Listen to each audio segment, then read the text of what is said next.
Initiation 1. The Birth at Bethlehem. I have preserved the above Christian nomenclature because of its familiarity and because, symbolically speaking, it conveys an aspect of major truth. Just as the birth of a child is an entrance into light, literally speaking, and the beginning of an entirely new way of life, so each successive initiation is in an exactly similar manner an entrance into light, involving the revelation of a different world to the one hitherto known and the undergoing of entirely new experiences. If students would keep the symbology and this definition carefully in mind, they would arrive at a keener concept of the processes which lie ahead of them. This is particularly true in connection with this first initiation. The analogy holds good from the very dawn of history, where humanity is considered. In ancient Lemuria, with the coming in of the mental idea and mechanism, the low-grade animal life, which to a certain extent looked human, but was definitely mindless, knowing, and unseeing, became suddenly aware of that which threw light upon its way. It meant little to the animal men of those days, but it came increasingly to have significance as millennia of years elapsed. Civilizations came and went, races developed and disappeared. In Lemurian days, the indwelling light of perception, though it was a perception so remote from ours as to be practically inconceivable, revealed the physical world and that found upon it which the human being of that time would deem desirable. Later, in Atlantean times, that same indwelling light and unfolding light of the mind served to reveal the world of emotions, and in the later half of that period, it revealed the more aesthetic values. The arts began to flourish. Color and beauty were registered.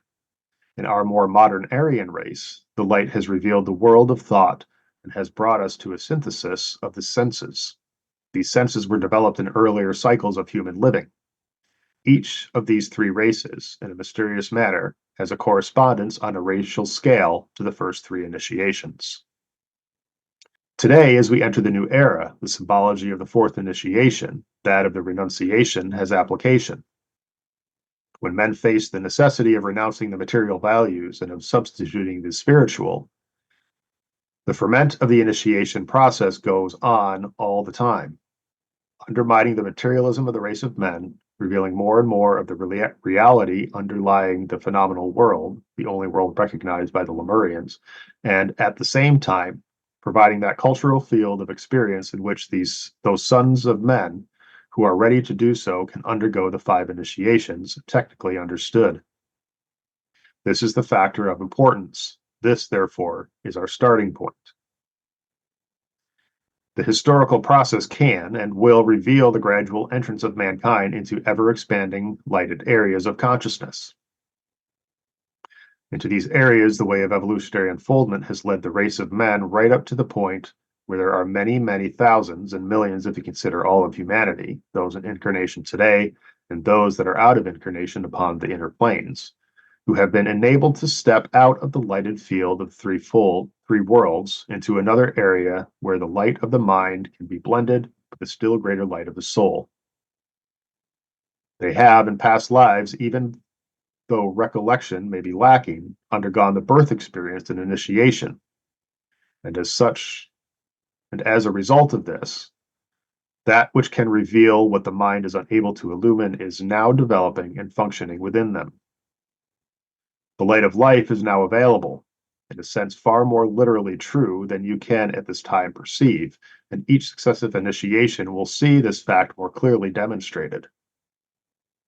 The birth initiation lies behind in the experience of many, and this is factually proved by the lives of those who are consciously and willingly oriented towards the light, who see a wider world than that of their own selfish interests, who are sensitive to the Christ life and to the spiritual consciousness in their fellow men, and who see an horizon and vistas of contact unperceived by the average man. They realize a possible spiritual achievement, unknown and undesired by those whose lives are conditioned entirely by either the emotions or the lower concrete mind. At this stage of unfoldment, they have a sense of conscious dualism, knowing the fact of the existence of that something other than the phenomenal, emotional, and mental self. The first initiation might be regarded as the goal and the reward of the mystical experience. It is fundamentally not an occult experience in the true sense of the term, for it is seldom accurately realized or consciously prepared for, as is the case of the later initiations. And this is why the first two initiations are not considered major initiations. In the mystical realization, there is naturally and normally an emphasis upon dualism, but in the new era of unfoldment, visioned and later to be struggled for and attained, initiation by initiation, unity is achieved and dualism disappears. Students should therefore have in mind the following definite occult concept. The mystical way leads to the first initiation.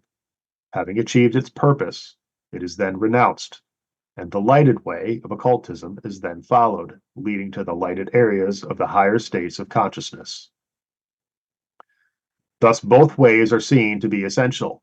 The mystical way is for the majority at this time, and an increasingly large number of mystics will emerge out of the modern masses of men. Paralleling this, the occult way is attracting more and more of the world intelligentsia. Its experience is not basically religious, as the Orthodox Churchman understands the word.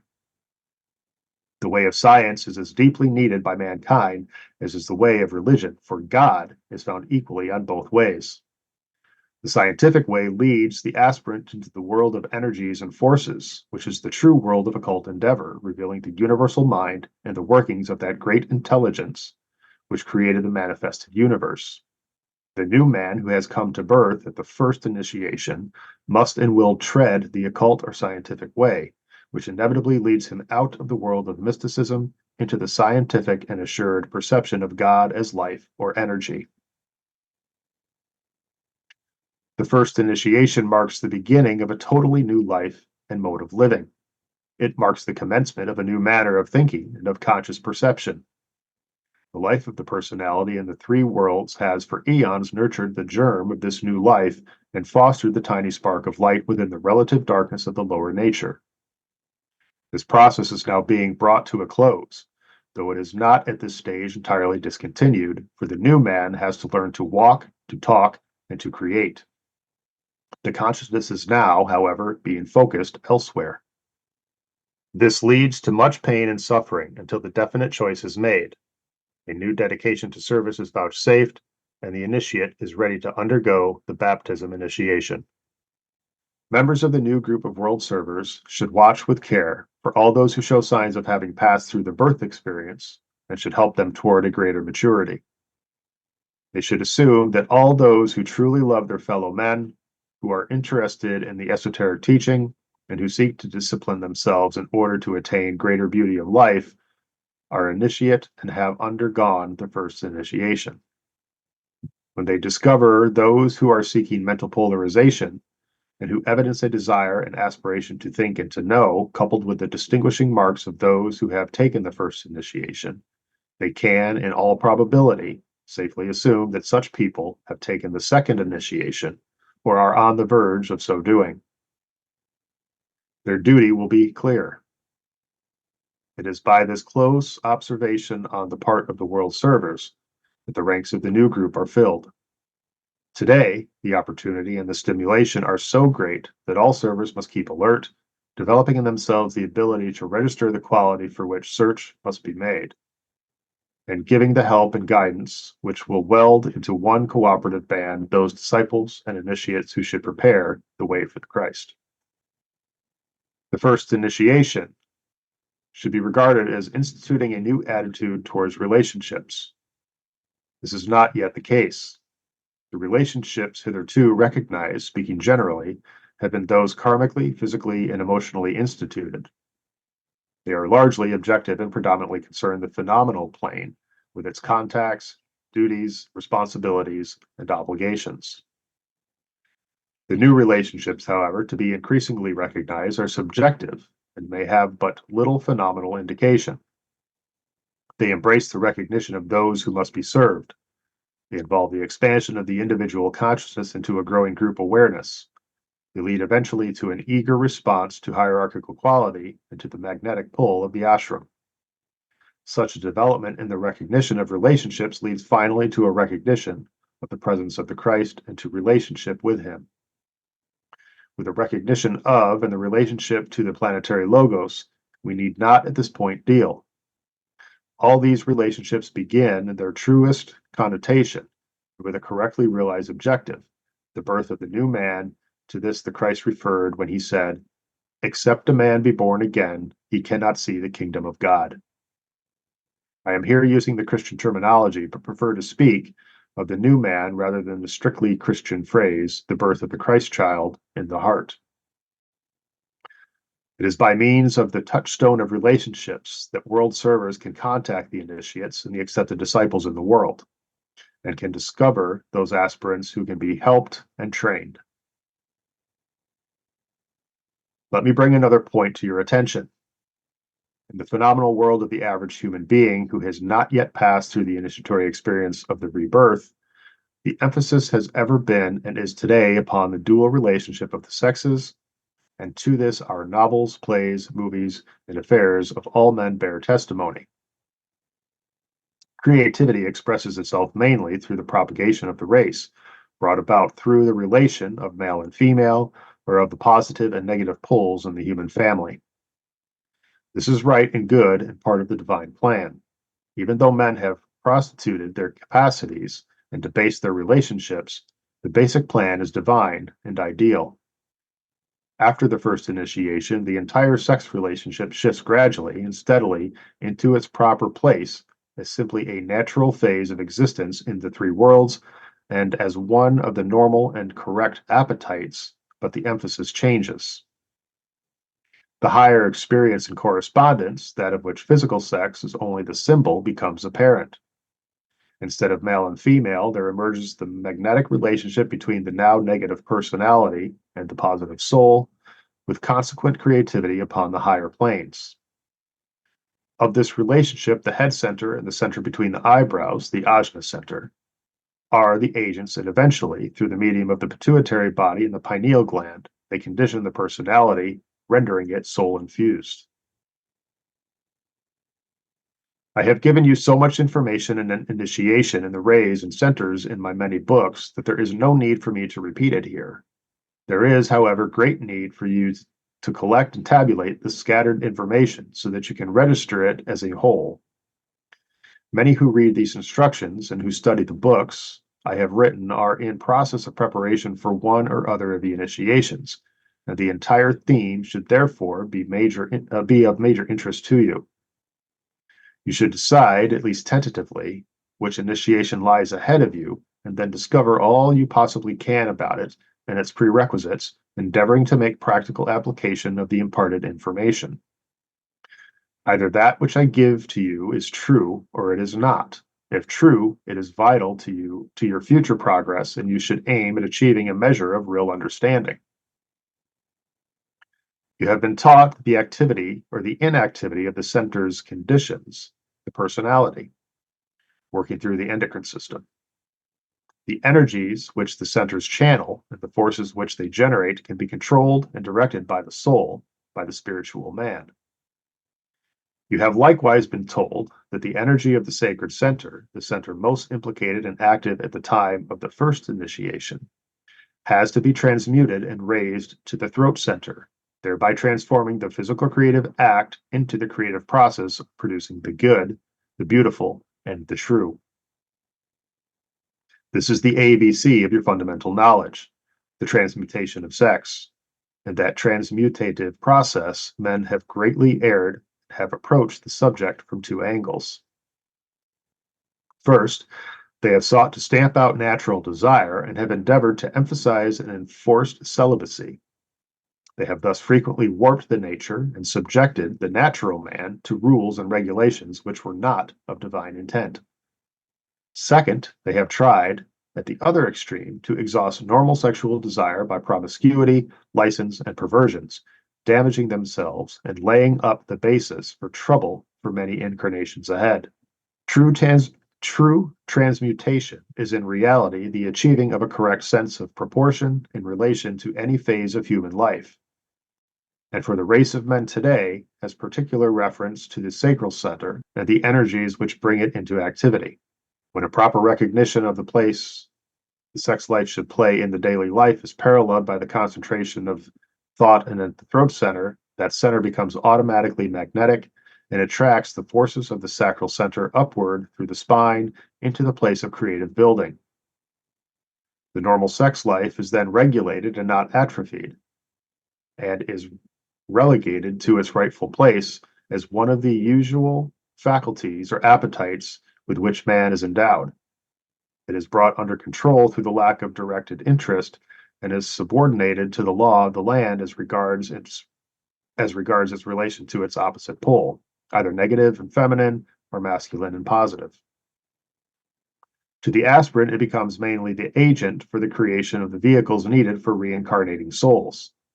Thus, by force of example, by the avoiding of all extremes, by the dedication of the bodily energies to the higher uses, and by the acceptance of the law of the land in any given country and at any given time, the present disorder and the current misuse of the sex principle will give way to orderly living and to the right use of this major bodily function. This regulated physical life comes about when the personality is sufficiently integrated and coordinated at the ajna center, the center between the eyebrows, is active and is coming under the control of the soul. This has an immediate effect, automatically induced upon the gland associated with this center. It becomes a balanced part of the general endocrine system, and past imbalance is avoided. Simultaneously, the head center becomes active as a result of the aspirant's mental perception, meditation, and service. This brings the allied gland, the pineal gland, into action. All this is again only the ABC of occultism. What is oft omitted from normal consideration is the fact that the increasing activity of these 2 points of light within the head is basically related to what is occurring in the sacral and throat centers. As the transmutative process proceeds, and the energies of the sacral center are gathered up into the throat center, without, however, withdrawing all the energy from the lower center. Thus, its normal activity is properly preserved. The 2 centers in the head then become correspondingly active. The negative and the positive elements affect each other, and the light in the head shines forth. A line of light permitting free interplay is established between the ajna center and the head center, and therefore between the pituitary body and the pineal gland. When this line of light is presented and there is an unobstructed relation between the 2 centers and the 2 glands, then the first initiation becomes possible. When this takes place, it must not be inferred that the task of transmutation going on between the lower and the higher centers, and the relationship between the 2 head centers is fully and finally completed and established. The line of light is still tenuous and unstable, but it is in existence. It is the energy let loose at the first initiation and distributed into the sacral and the throat centers via the slowly awakening head center, which brings the transmutation process to a successful conclusion and stabilizes the relationship within the head. This process may take several lives of steadily intensifying effort on the part of the initiate disciple. Thus, the work of magical reformation starts, and it is here that the influence of the 7th ray, which governs the first initiation, enters in. One of the functions of this ray is to bring together soul and body, the higher and the lower, life and form, spirit and matter. This is the creative task confronting the disciple who is engaged in lifting the energies of the sacral center to the throat center and of establishing a right relation between the personality and the soul. Just as the Antakarana has to be constructed and established as a bridge of light between the spiritual triad and the soul-infused personality, so a similar bridge or correspondence is established between the soul and the personality, and in connection with the mechanism of the disciple between the 2 head centers and the 2 glands within the head. When that line of light has related the higher spiritual aspects and the lower, and when the sacral center and the throat center are in true related alignment, the initiate disciple becomes a creative worker under the divine plan and a magical exponent of the divine building work. He is then a constructive force, wielding energy consciously on the physical plane. He creates forms as expressions of reality. This is the true work of magic. You can see, therefore, that in the creative work, 3 energies are brought into a related activity. First, the energy concentrated in the ajna center, and which is indicative of the personality life. Second, the energy concentrated in the head center as a result of soul activity. Third, the energy of the seventh ray of ceremonial order or magic, making possible true creative activity under the divine plan. There is nothing spectacular to be told in the first initiation. The initiate disciple still works in the dimly lit cave of the spiritual birth. He has to continue his struggle to reveal divinity primarily on the physical plane, symbolized for us in the word Bethlehem, which means the house of bread. He has to learn the dual function of lifting up the lower energies into the light, and at the same time of bringing down the higher energies into bodily expression. Thus, he becomes a white magician. At this initiation, he sees for the first time what are the major energies which he must bring into expression, and this vision is summed up for him in the old commentary in the following words. When the rod of initiation descends and touches the lower part of the spine, there is a lifting up. When the eyes are opened in the light, that which must be lowered into form is now perceived. The vision is acknowledged. The burden of the future is assumed. The cave is lighted up, and the new man issues forth. That this may be true of all of you who read these words is the prayer and the wish of your friend and counselor.